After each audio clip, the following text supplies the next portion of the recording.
Malegaon case में जो आरोपी थे वो बरी हो चुके हैं, लेकिन मामला अभी भी शांत नहीं हुआ है। जो आरोपी थे जो बरी हो चुके हैं उनका ये कहना है कि अभी सिर्फ फैसला आया है लेकिन हमें न्याय नहीं मिला। इसी पर ज़्यादा बातचीत करने के लिए मेरे साथ सुकांता मजुमदार हैं, जो कि भारत सरकार में मंत्री भी हैं। सुकांता जी, मालेगांव केस आपने दिखाई, लोग बरी भी हो चुके हैं, लेकिन लोग ये कह रहे हैं कि इतने दिन तक हमें बेमतलब का फंसाया गया, हमारा सामाजिक जो दायरा था वो खत्म कर दिया गया, अब हम कहाँ जाएं, किससे मिलें, हमें न्याय नहीं मिला अभी तक। देखिए, ये तो कोई भी एक्सेप्ट कर लेगा क्योंकि उनके साथ 17 सालों तक एक तरीके से अत्याचार हुआ।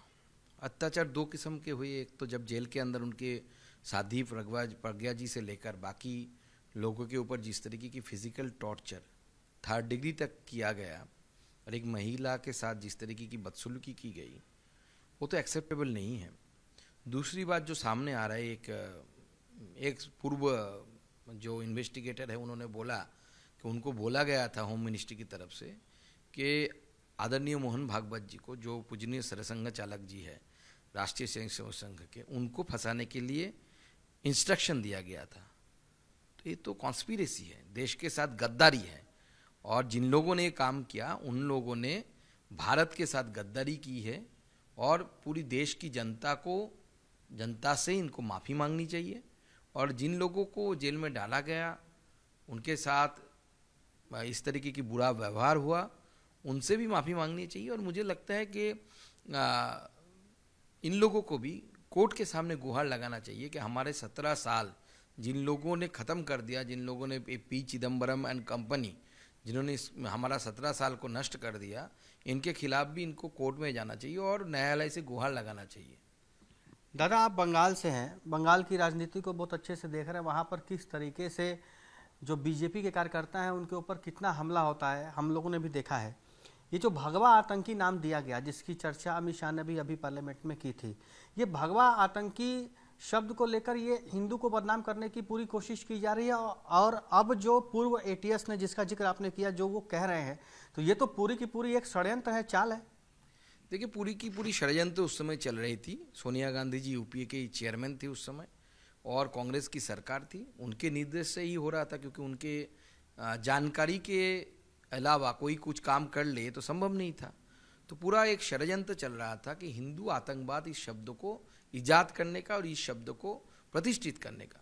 लेकिन जैसे आदरणीय गृहमंत्री जी अमित शाह जी ने राज्यसभा में बताया, और इससे पहले आदरणीय प्रधानमंत्री जी ने भी एक बार बताया था कि हिंदू आतंकवाद नाम की कोई शब्द नहीं हो सकता, ये संभव नहीं है, हिंदू कभी आतंकवादी नहीं हो सकते।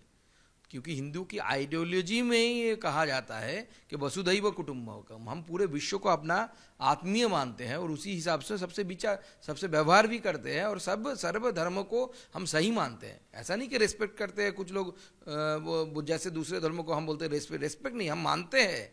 भगवान श्री कृष्ण ने भगवद गीता में, श्रीमद् भगवद गीता में ही बोल के गए हैं कि जैसे सारे नदियाँ अपने अपने पथ से जाकर अंत में उसमें ही विलय होती है, उसी तरीके से हम मानते हैं कि दुनिया में बहुत सारे विद्वान हुए, उन्होंने अलग अलग पथ दिखाया, अलग अलग रास्ता दिखाया है, उससे जाना तो ईश्वर के पास है। तो ये भारत की हिंदू सनातन संस्कृति की ये हमारा दर्शन है। तो इसलिए हिंदू कभी आतंकवादी नहीं हो सकता। और जिन लोगों ने इस्लामिक टेररिज्म की इस शब्द को थोड़ा लघु करने के लिए हिंदू आतंकवाद जैसे शब्द का इजाद किया और पूर्व ATS अधिकारी ने जो बताया, उसके बाद तो पूरे देश को, कांग्रेस को तो जितना छी बोले हम, जितना उनकी भत्सना करें और ख़राब है। क्योंकि राष्ट्रीय स्वयंसेवक संघ एक देश हितकारी संगठन है, देश के लिए काम कर रहे हैं। 100 साल होने वाले हैं, 25 में हो गए 100 साल, तो 100 साल तक काम कर रहे हैं देश के लिए। और उनके पूजनीय सरसंघ चालक को इस तरीके की कॉन्स्पिरेसी करके फंसाने की कोशिश करना, ये तो हिंदुओं के साथ गद्दारी है। मुझे लगता है कि जैसे बाहुबली में हमने सिनेमा में देखा, कटप्पा ने जिस तरीके से बाहुबली के साथ गद्दारी किया है, पीछे से छोड़ा भोंका है, उसी तरीके का काम कांग्रेस ने हिंदुओं के साथ किया है। तो हम देखना चाहते हैं आगे आने वाले समय में जो लोग कांग्रेस करते हिंदू, वो क्या बोलते हैं, वो भी हमें देखना पड़ेगा और सारे हिंदू समाज को देखना पड़ेगा।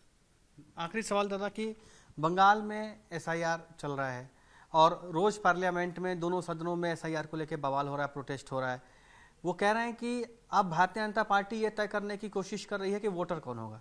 देखिए एसआईआर तो भारतीय जनता पार्टी नहीं कर रही है, गलत फहमी तो वहाँ पे इलेक्शन कमीशन कर रही है। और इलेक्शन कमीशन ऐसा नहीं कि पहली बार कर रही है, इससे पहले भी किया। पश्चिम बंगाल में लास्ट जो एसआईआर हुआ था 20 लाख लोग कम से कम उसमें से काटे गए थे। तो 20 लाख लोगों का नाम 2002 और 2003 ये जो टाइम पीरियड है इसमें एसआईआर हुआ था। तो उस समय 20 लाख लोगों के नाम कट गए थे। तो उस समय क्यों मिलना भी क्यों नहीं हुआ? उस समय बीजेपी था क्या पावर में 2000 बंगाल में, या बीजेपी करा रही थी क्या?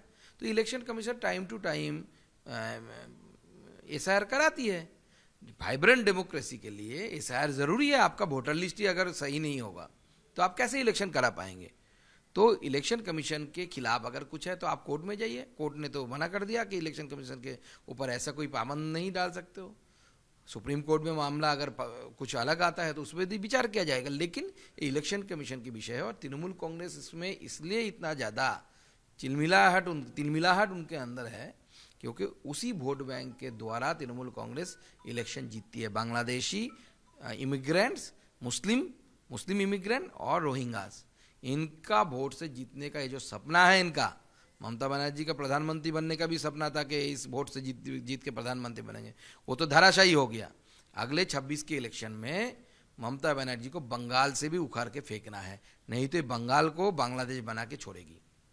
धन्यवाद सर हमसे बातचीत करने के लिए। तो सुकांता जी का साफ साफ कहना है कि मोहन भागवत के खिलाफ जिस तरीके की साजिश कांग्रेस ने रची थी ये हिंदुओं के साथ गद्दारी है, और अब देखना ये होगा कि जो कांग्रेस के साथ हिंदू हैं वो इस पर क्या एक्शन लेते हैं। क्या वो कांग्रेस के साथ रहेंगे या कुछ और निकल कर आएगा। दिल्ली से कैमरामैन श्रवण के साथ अभिषेक दुबे, भारत 24।